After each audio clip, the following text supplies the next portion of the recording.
Welcome to the College Investor Audio Show, where we talk about the biggest issues impacting millennial money, from student loan debt to side hustles to building wealth. We will show you how to get out of debt so that you can build real wealth for the future.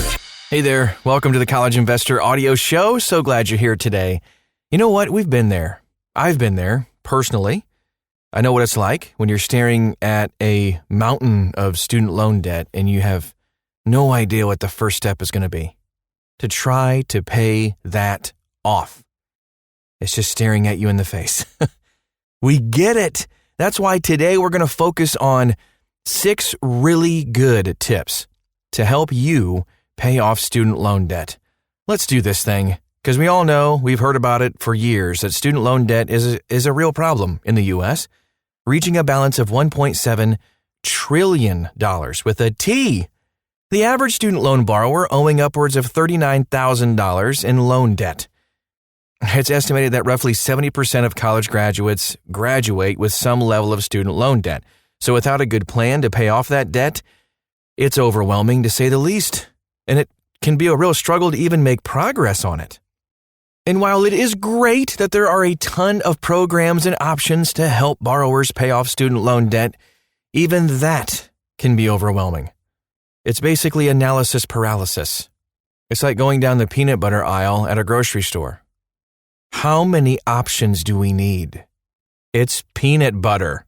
Anyway, there are over 100 combinations of student loan types, repayment programs, forgiveness options, and hardship options. Boy, that can be confusing to say the least on what to do. Then you add in the common student loan scams that prey on people, and it can get messy. So with all that said, here are the 6 tips to help you pay off student loan debt, or at least get started on the right foot. Here's number 1. Get organized. Might seem like a no-brainer, but before you make any plans, you got to get organized financially. I'm not talking just about a budget, but that does help, and we do cover that later. I'm talking about simply figuring out what you owe, what you have, and where everything is located. The average college graduate has 5 different student loans, one for every year for college, and maybe an extra one for summer semester or some extra year thrown in there. If you're lucky, all 5 of your loans are at the same loan servicer. That would be nice, but most people aren't that lucky. They may have 1 or 2 loans in different places. I had, two different places. It wasn't that bad. So when you get out of school, you need to track down your student loans and make sure all your information is up to date. Just think about it. Does your address when you were a freshman still match where you're at today? For most people, that's a big hard no. Also, make sure you have an up-to-date login for your loan servicer's website, and never use your school email address. Some colleges turn off graduate emails after about 6 months or so. Make sure that you're using your real adult email address. #adulting. Here's number 2. Find the right repayment program.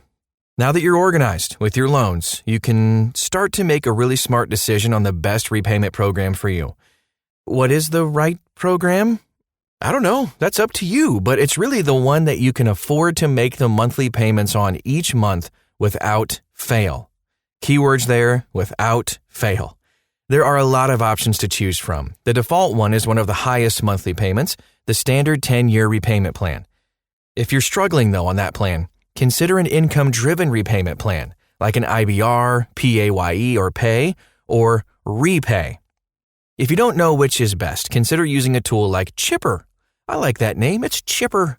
That will analyze your loans and help you find the best repayment plan for you. You can also check out our full guide on selecting the best student loan repayment plan at thecollegeinvestor.com. Here's number 3. Look for student loan forgiveness programs. Maybe you didn't know this, but there are over 80 different programs and options to get your student loans forgiven. Seriously. Right now, today, there are multiple federal and state-based student loan forgiveness programs that could help you eliminate some or all of your student loan debt, and this is without any changes from President Biden. But these programs don't give you student loan forgiveness for nothing, of course. That would be ridiculous. They all require some type of commitment, work, application process, or other sacrifice to get your loans forgiven. Now, here's an example. One of the best programs available right now is the Public Service Loan Forgiveness Program. This program provides complete, tax-free student loan forgiveness if you work 10 years, 120 payments in a public service profession and make qualifying payments during that time. Any balance at the 10-year mark is forgiven. That's fantastic. If you have student loans, you owe it to yourself to do your homework and see if you qualify for any type of loan forgiveness. Now, we estimate that roughly 50% of borrowers qualify for something. Don't leave free money on the table. Let's move on to number 4. Live at home. Not very popular, but still, according to a recent survey, 52% of young adults still live with their parents. This is up from 46% in 2019, by the way. While some may not think living at home as that great of a thing, depending on how you use your time and money while living at home, this could be the springboard you need for financial success. Oh, think about it. If a person owes $25,000 in student loan debt, he or she can knock that out of the park when living at home. Paying off $25,000 is roughly $1,043 a month for 24 months. That's less than the average one-bedroom rent in the U.S. Here's a fun fact. That number is $1,098 per month. That's the average one bedroom. Again, it's not fun to think about, but it is a quick way to knock out the debt for good. It simply all depends on how you use your money while you live at home. Oh, and your parents have to be on board with that too. Here's number 5. Earn extra income. This idea sometimes gets a lot of flack. People shouldn't have to make extra money outside of their day job to afford their loans. Maybe you're right. But in reality, there are 2 sides to the personal finance equation: income and expenses. You can boost your income or lower your expenses to achieve your financial goals, whatever they may be. Let's be honest, most young adults have more free time than they realize, especially pre-family, when working a real job, quote unquote. Most will come home from work at 5 or 6 each evening. Or right now, you may be working from home anyway. To take advantage of this free time, you could try to work as a waiter or bartender at night. When doing so, you can easily make a few $100 extra per week. Okay, that's easy. Depending on where you work, you can make a few $100 extra a night. With that kind of money, you can pay off your debts and quickly knock out your loans.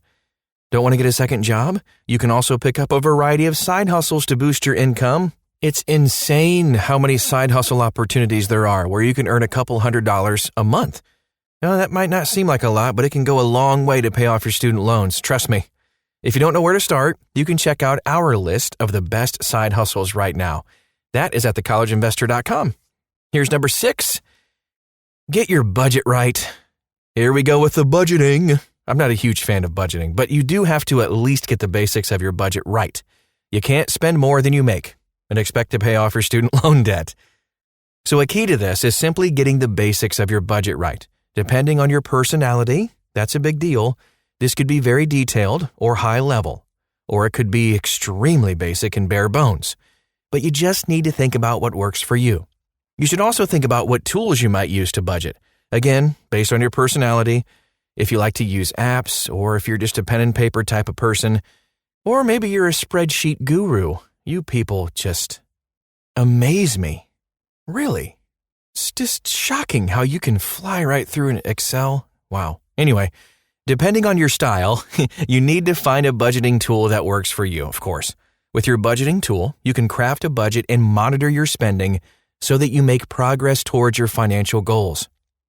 So here are my final thoughts just to wrap things up. Oh, and a bonus tip. So when it comes to paying off your student loan debt, there's really no magic bullet. You need to make a plan and execute the plan. The plan could come in various forms of programs and tactics. But here's the bonus tip. You can combine some or all of the tips that we shared to make progress. Nothing here is either or. In fact, you should be doing all of the above. Find a repayment program that works for you? Yes. Along with earning some more money and cutting expenses? Yes. And living at home while doing it? Absolutely. By putting all these tips into practice, you can get out of student loan debt much faster than you ever thought possible. Well, I hope that encouraged you to get out and knock out that student loan debt. You don't need to carry that weight around forever. If you have any other tips that you'd like to share, please visit this article at thecollegeinvestor.com. When you're there, you'll have all of the different resources and links that I mentioned earlier in the podcast. You can see them all right in front of you. Just type in 6 tips student loan debt and you'll find it. Thanks so much for stopping by today. We hope it was helpful to you, and we'll talk to you again real soon.